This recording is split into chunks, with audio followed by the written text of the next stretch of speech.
हमारे लिए सबसे बड़ा दुश्मन तो वो है जो अपने नाम के आगे कट्टर जाट, कट्टर ब्राह्मण, कट्टर राजपूत, कट्टर हिंदू, कट्टर मुसलमान लावे है। तुम सब की जो आज जमीन के तुम हकदार हो, वो हक किसी ने दिवाया, छोटू राम ने दिवाया। मंडी तय, फंडी तय, पाखंडी तय, बच कर रहना, थारा भला हो जाएगा, ना होगा नहीं। पर जब छोटू राम जी नहीं रहे, उनके उस काम को बाबा साहब भीमराव अंबेडकर ने उस लड़ाई को आगे लड़के उस काम को पूरा किया।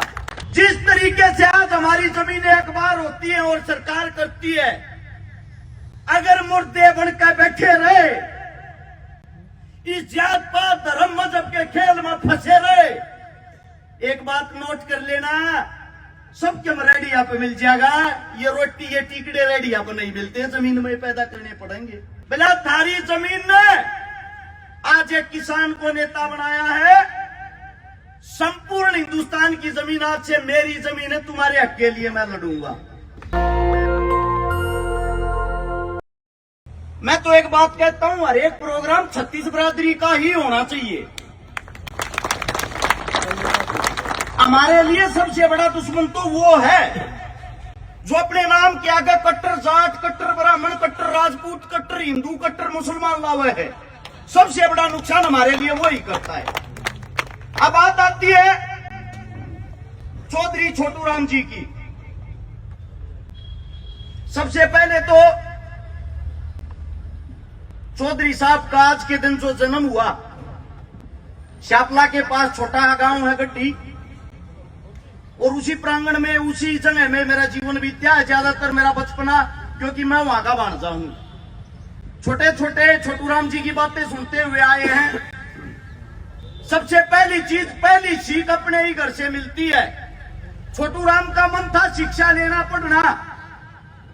उनके पिताजी जो कर्जे में जूझ रहे थे, किसान थे, वो कर्जा लेने के लिए जाते हैं, उनको मना कर दिया जाता है और साथ में उनकी बेइज्जती करी जाती है। छोटू राम को वह बात दिल में लगी कि जिस दिन बड़ा आदमी बनूंगा, पहले ऐसे करोड़ों से लड़ूंगा, इनके सामने लड़ाई लड़नी है। न्यू छोटू राम नहीं बनया जाता। पहले के वक्त में जब किसी बच्चे के अंदर क्वालिटी दिखाई दिया करती, उसका साथ समाज दिया करता। हमारे सेठ छाजूराम जी थे, जिन्होंने छोटू राम का पढ़ाई का खर्च उठाया। वो पढ़ा, शिक्षित हुआ, वो हमारा नेता बने। नेता बनने के बाद जब पहला चुनाव लड़ना था, जब न्यू मिले रहे छोटू राम है, आड़े थी था गया के क्यों बढ़ेगा, बोला क्या बात है, कुछ रूल होया करते उस टाइम पर, कितनी जमीन का मालिक होना चाहिए, जब चुनाव लड़ सके ना पर्चा ना भर सकता। इसे दानवीर और दानी आदमी थे।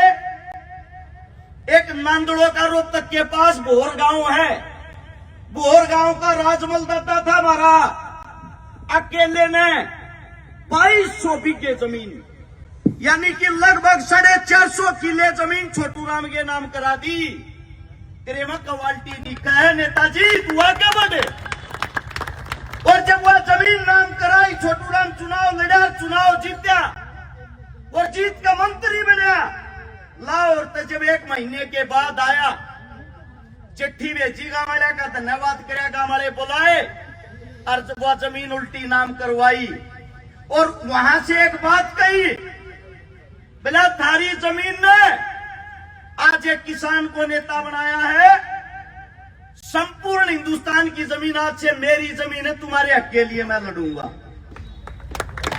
उसके बाद एक बारी लाहौर कोर्ट में पेशी पे किसान चला गया, कर्जे में दब रहा, अर्जा का आजोड़े खड़ा, अच्छा वे मान लिया मेरी जमीन को रख कर लियो, पर इतनी शर्म का राख लो, मेरे बैल और मेरी झोपड़ी 2 चीजा ने तो छोड़ दो, इनके सारे मैं रहते लूंगा कि मैं खाते लूंगा। न्यू बोला भाई, संविधान में, कानून में इसी कोई बात नहीं लिख रहा कि तेरी जमीन न छोड़ दिया। जब तक जमीन छटवानी है, इसे अलूल जलूल फैसले करनी है। एक के नेता दौरे चला जा, छोटू राम दौरे, उमर दागी जोड़ी ने लेकर छोटू राम दौरे चला गया। बोला जी बचाओ इनमें, न्यू का ऐसा को कानून न को न्यू लगा भले मानस क्यों दुखी हो रहा है, कानून ना तो यो बना दिया पे। भाई एक बात नोट करे, जमीन कड़क कर लो कोई बात नहीं, लेकिन उससे अलग किसान के बैल, किसान का ट्रैक्टर, किसान का जो साधन, किसान का घर, वो कड़क नहीं होगा। उसी दिन से उस किसान की जमीन बच गई। अब सबसे बड़ी चीज, कर्जा एक ऐसी चीज होता है अच्छे अच्छे के दिमाग को हिला देता है। अगर आज आप लोग बड़ी बड़ी Range Rover, Scorpio, Fortuner, tractor, trolley, जो संसाधन ले रहे हो, अगर वो किसी की देन है तो वो छोटू राम जी की है, वरना तारे तो रना साइकिल भी थी। जिस तरीके से आज हमारी जमीनें अखबार होती है और सरकार करती है, अगर मुर्दे बनकर बैठे रहे, इस जात पात धर्म मजहब के खेल में फंसे रहे, एक बात नोट कर लेना, सबके रेडिया पे मिल जाएगा, ये रोटी ये टिकड़े रेडिया पे नहीं मिलते, जमीन में पैदा करने पड़ेंगे। ये जमीन तो खा सको। कुछ आदमियों ने हर एक बड़े इंसान को एक टैग दे दिया, जट्टा का है भाई चौधरी छोटू राम। तो किस लिए जाटों का? क्या जमीन जाट जाटों के पास थी? क्या कर्जा जाट जाटों का माफ करवाया था? छोटू राम एक वो विचारधारा थी जिसने हिंदू, मुसलमान, सिख सभी को एक साथ लेके चला था। अपनी स्वयं की पार्टी बनाई, अपना खुद का चुनाव लड़ा, अपनी खुद की सरकार बनाई, 175 सीटा मगर 99 सीट ली। और तुम सब की जो आज जमीन के तुम हकदार हो, वो हक किसी ने दिलवाया, छोटू राम ने दिलवाया। कर्जा माफ करवाया, छोटू राम ने करवाया। जितनी नदियां का पानी आने लग रहा, जो नहर है, वे छोटू राम ने कटवाई। थारा अगर कोई जीड़ का सारा है तो चौधरी साहब था। इनको जातियों में मत बांटो, उनके काम देखो, एक दूसरे के कैसे काम पूरे करते थे। 9 जनवरी 1945 को जब आखिरी सांस ली, शरीर ने साथ छोड़ दिया, हिम्मत नहीं थी। 8 जनवरी को अपने ऑफिस में गया, जो भाखड़ा बांध है, जिसके कारण पंजाब, हरियाणा, उत्तर भारत का किसान खेती का लाभ उठाता, जिस पानी के कारण 8 जनवरी ने उस पर मोर मार के गया। अकदे मैं चला जाऊं रे मेरे बनाए किसान दुखी हो जाए।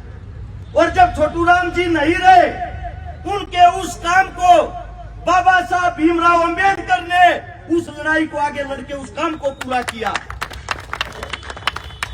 हम एक दूसरे के बिना कल भी अधूरे थे, आज भी अधूरे हैं।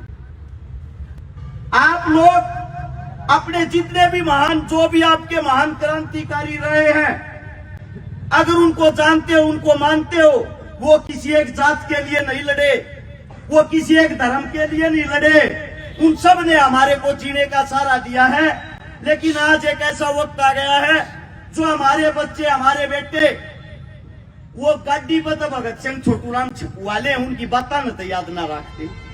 मोटे मोटे शब्दों में कहा छोटू राम ने, मंडी तय, फंडी तय, पखंडी तय, बच कर रहना, थारा भला हो जाएगा, ना होगा नहीं। आज आजादी के इतने साल बाद भी हमारा देश कड़ा जा रहा है, मंडी दो रहे, फंडी दो रहे, पाखंडी दो रहे। उन तो बच्चे नहीं, फिर क्या का छोटू राम न मानने लाग रहे हो?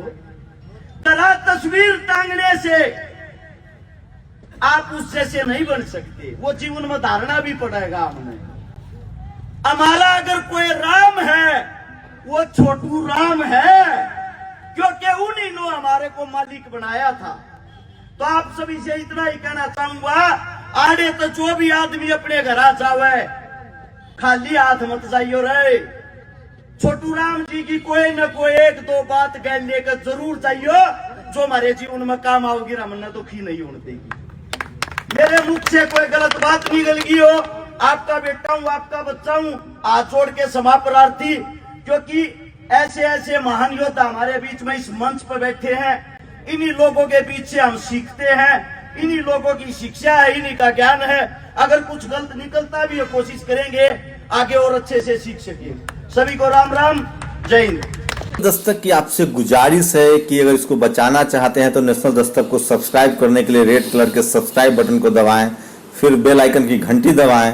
नेशनल दस्तक को बचाने के लिए बहुत जरूरी है कि हर खबर को शेयर करें, लाइक करें, कमेंट जरूर करें।